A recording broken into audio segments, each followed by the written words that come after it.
Asdua Bidaya. Kafin. Ya.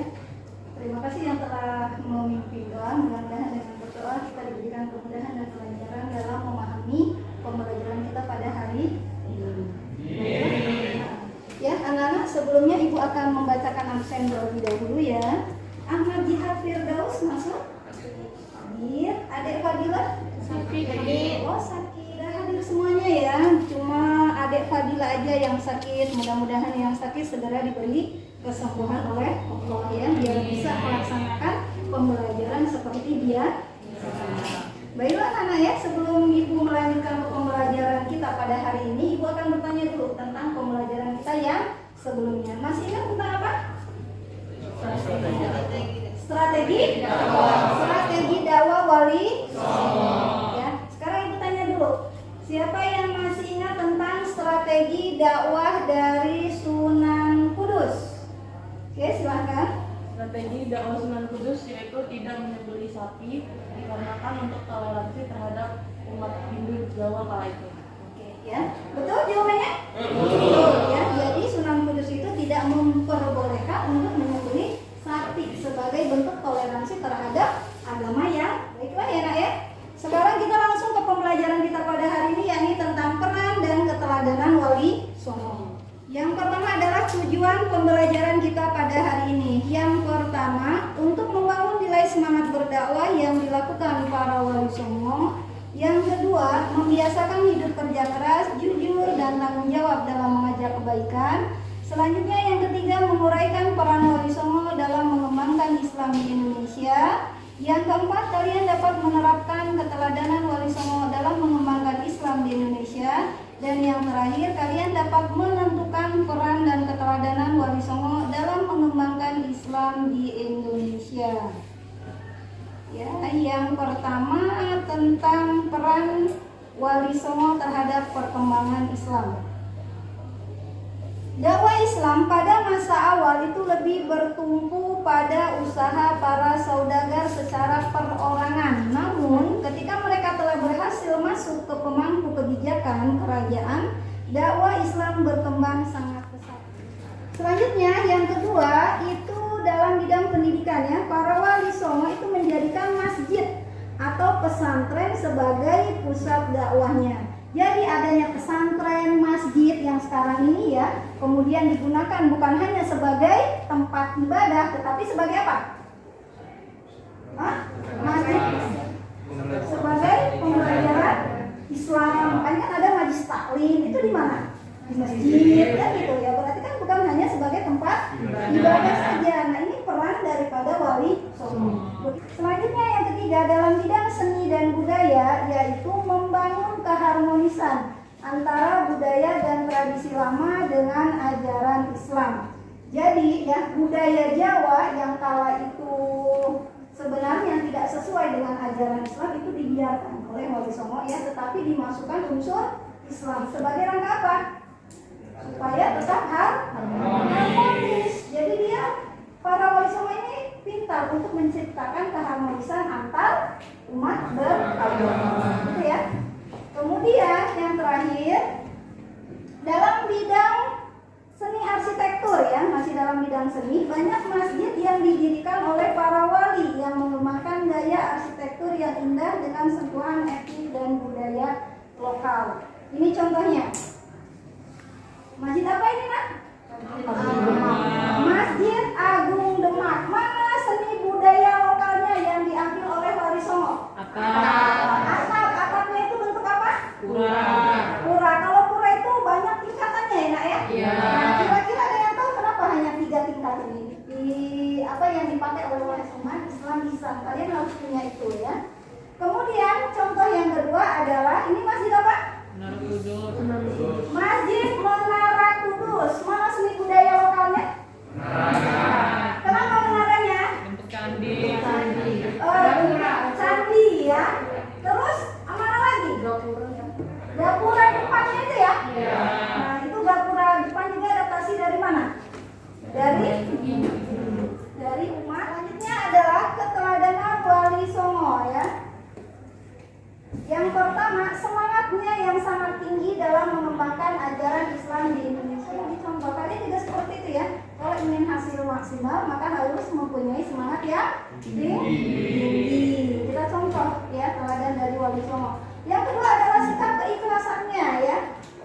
Untuk apa? Dalam mewarnai perjuangannya yang tanpa pamrih, bahkan berani berkorban. Cara dakwah Sunan Muria dengan mencari daerah-daerah pedalaman dan desa-desa terpencil yang sangat penting ditiru agar tidak didahului dakwah umat yang lain.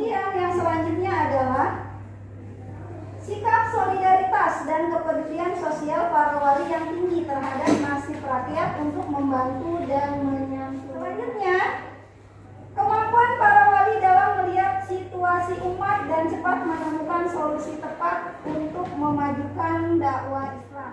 Oke, sekian ya untuk penjelasan kita pada hari ini.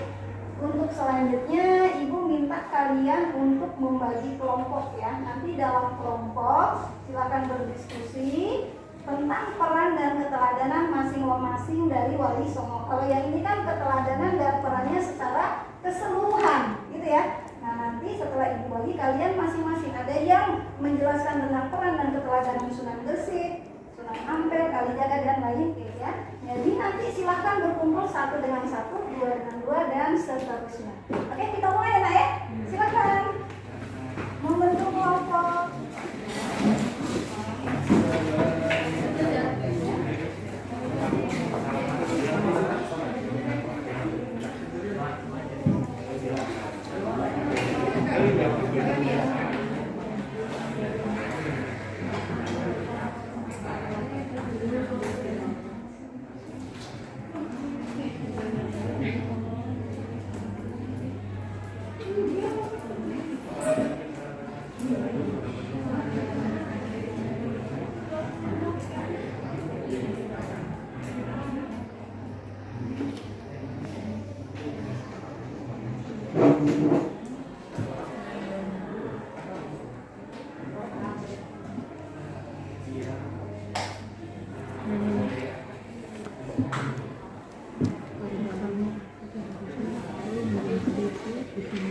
Sudah ya, waktunya sudah habis.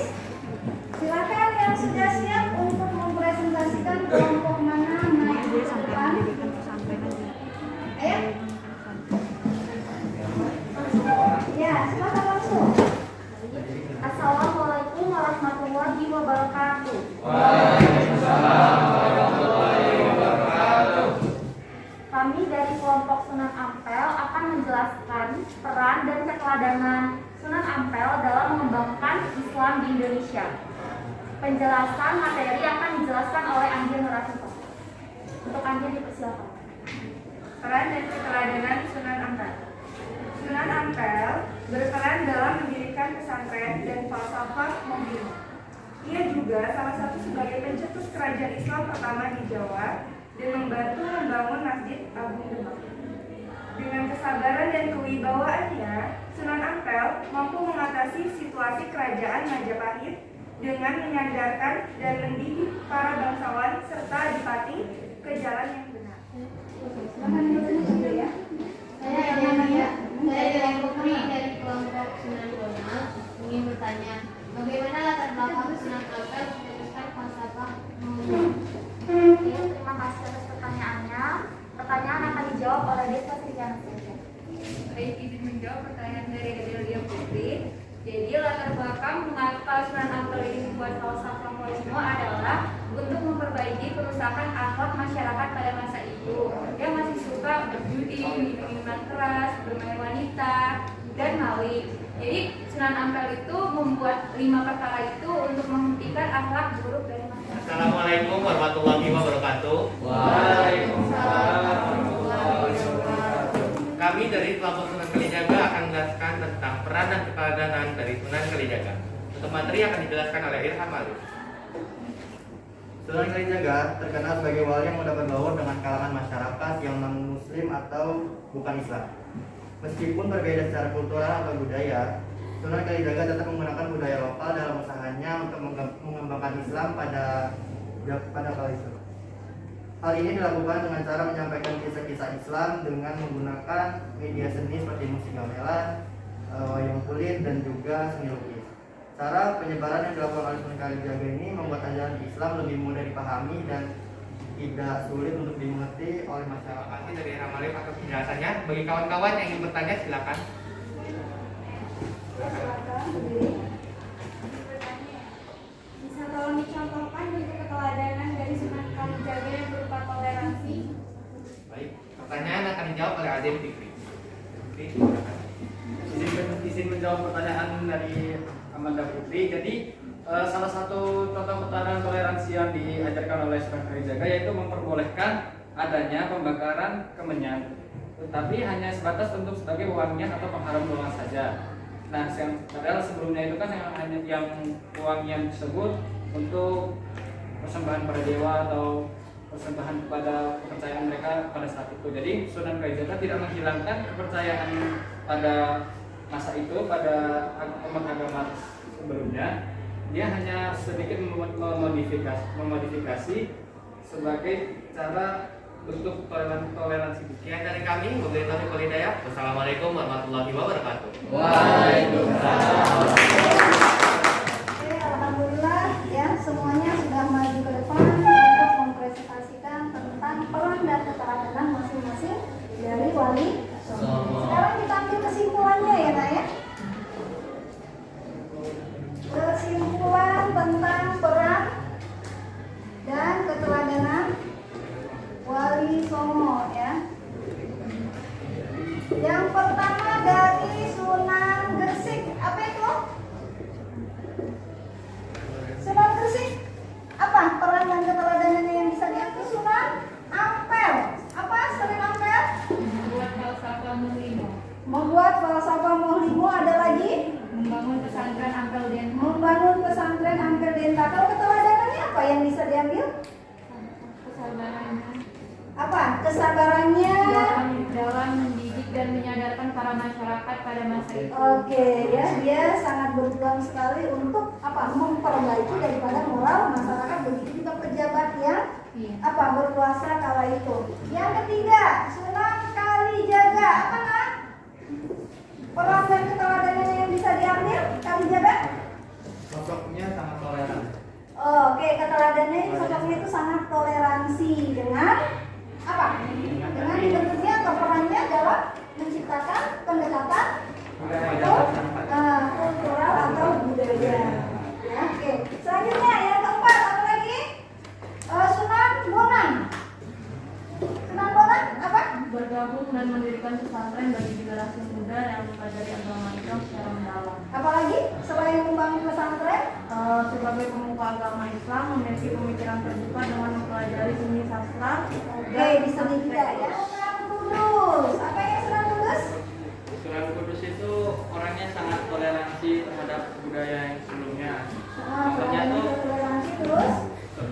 contoh toleransinya mengganti sapi dengan kerbau dan Apalagi? ada juga menyesuaikan menara tadi masjid Oh Kudus. betul ya, dengan mendirikan masjid Menara Kudus. Oke ya. Untuk 4 kelompok ya atau sunan yang lainnya itu dikerjakan oleh yang daring ya.